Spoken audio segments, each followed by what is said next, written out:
Today is a day of putting stuff together for the week. So, one thing I need to do is get ready and make dinner for the next 2 or 3 days at least. So, I made Pibil with this achiote paste with chicken. So I have chicken breasts, which they call chicken breast tenders.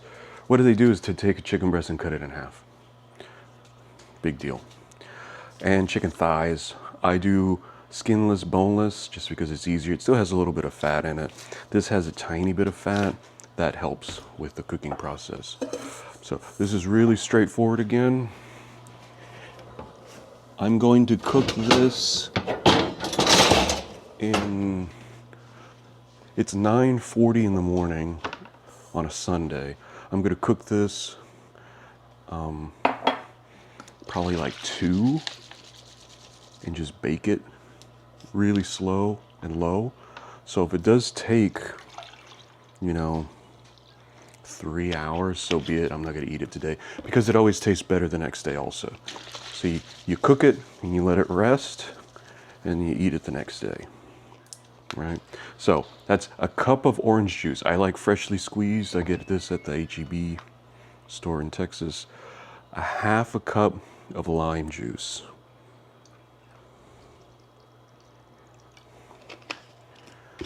Then I take my achiote paste. This is the El Mexicano, is me, basically, the Mexican. This is the red. There's red and green. Green is actually pretty good too. So I take the red achiote paste.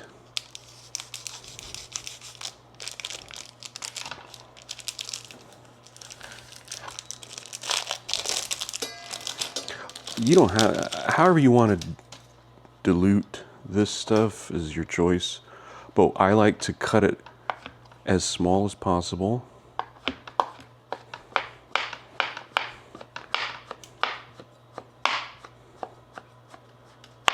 So it'll dissolve quickly. Actually, probably even cut it, quarter it. So that way,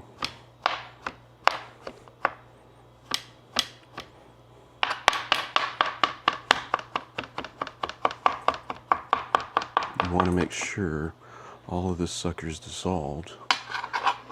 Whenever you cut, you keep your fingers in and you run along it so you don't cut your fingers. And when you scrape stuff, you use the back of your knife.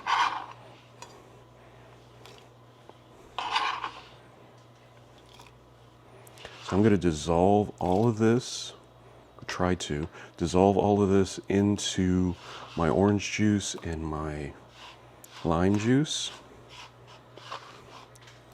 because this is our marinade. I'm going to marinate this for about 4, you can go up to 6 hours. Chicken, you don't need to do it as long. For like when I do it with pork, I do like a pork butt with a lot of fat in it. I cut most of the fat, but I do keep about half, as much as I can. I let that sucker sit overnight. That will take the overnight treatment. This, I think it'll just get too bright of a flavor.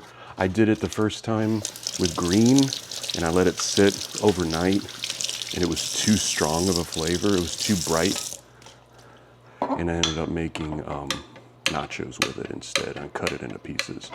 You could do that. I prefer it to be just enough, and the chicken works really fast. You probably shouldn't use a metal knife and a glass. Okay. Just I'm aware. My recipe. I'll put the recipe in the description so that way you want to do that. I would do this.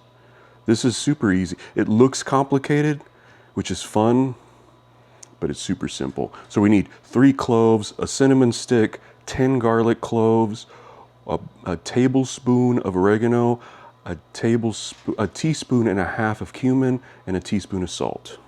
You don't need much salt. This is earthy enough. It's good enough. So I'm gonna pour this into my bowl. We're gonna leave everything in the bowl to marinate for a few hours, like I said, 4 to 6 hours, depending. So we have our stuff here.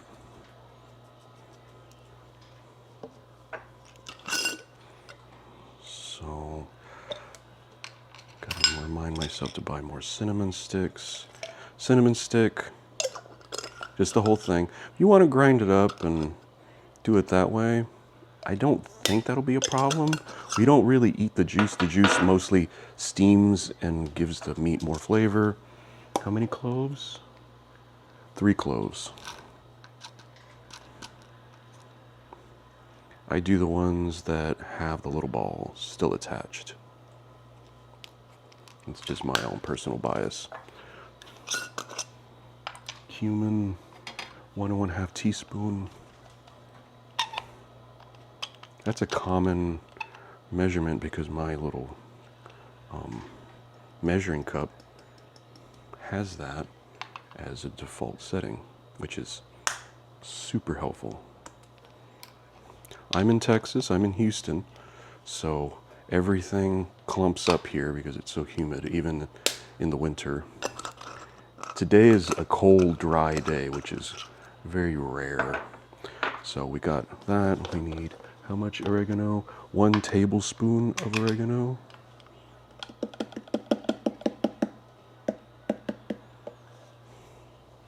And there we go.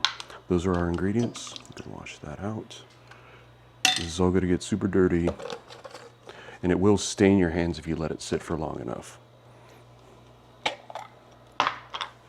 Should have did that last, but whatever. Oops. I need 10 cloves of garlic.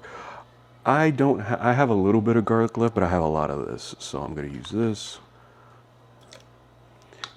If you like garlic, you can't put enough garlic in this, really, I don't think. 10 cloves seems like a lot. It's all going to cook down. We're going to cook this low and slow. All of this comes down, and it's super nice. So this is a pound of chicken breasts. If they're big, cut them in half because we're cooking it slow, but you don't want to have after 3 hours and you check the chicken. That's what happened to me last time. I cooked it for 2.5 hours and I checked the temperature and they're all still like 120. You don't want 120, you want 160. So temperature is vital to all cooking, for me at least. And this is 1.9 pounds, around 2 pounds of chicken thighs, boneless, skinless. You can do it with the skin and the bone. It's perfectly fine if you're okay with pulling, making a mess like I do. If you're okay with pulling the meat and the skin off or keeping the skin on and pulling the bones out, more power to you. I don't see a problem with that. I prefer cooking it like this because it's just, when you eat, and that's that. So look at this sucker. You're done. It shouldn't take as long as what it took me because I'm just blah, blah, blahing, which is not normally like me at all if you actually know me in person. But beautiful.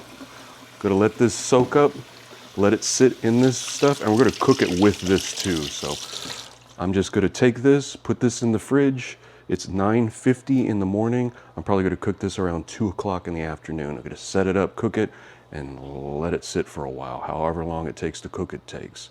I'm guessing around 3 hours. So we'll be back with this. So we're Pibil after dark. I'll let it marinate a little longer than I'd normally do, but it's not a big deal. It's good to taste better, really. So if I see a clove, I'll go ahead and take it out. It's already done what it's gonna do. If I run into the cinnamon stick, it's the same thing. Just pour everything in, juice and all. And there's this sludge at the bottom where it didn't fully dissolve. I put that in there too, because we're going to work our hands through this for a moment, because why not?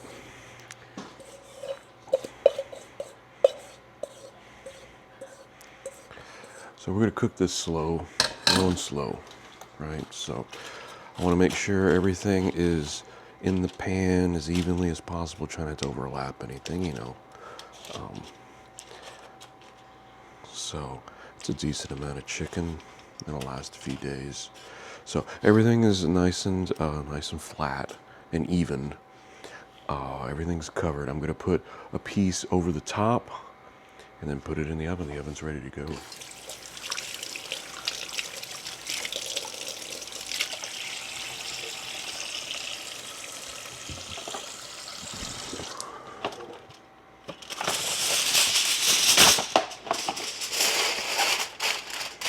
Just to make sure it goes nice and slow, so and evenly. And I'm gonna put this top on. So it's gonna be nice and steamy. It's gonna give you juicy, right? That's what I don't want. Anybody wants dry chicken, that's your problem. I don't want to know.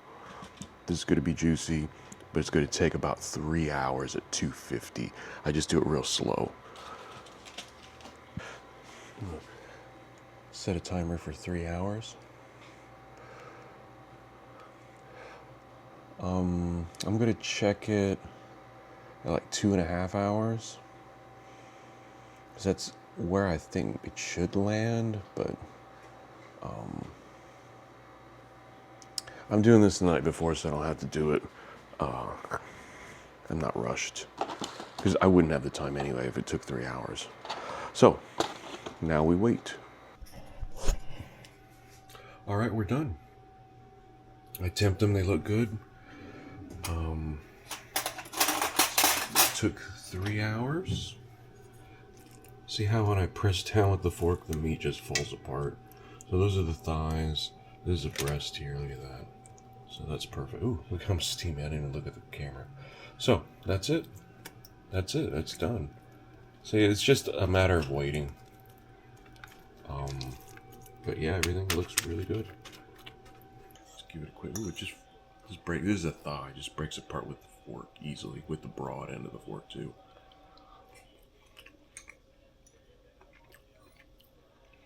Yep.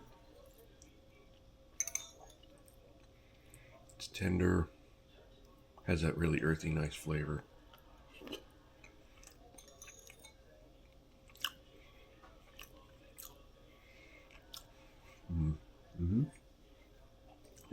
It's really good. Really good. Slow cooking. Took it right where it needs to be. It's really good. So, easy to do. You can do it. It'll taste better tomorrow. That's why I made it tonight. So this is my dinner tomorrow. Let it sit. Pack it up in the fridge. Let it sit overnight. It'll be really good tomorrow.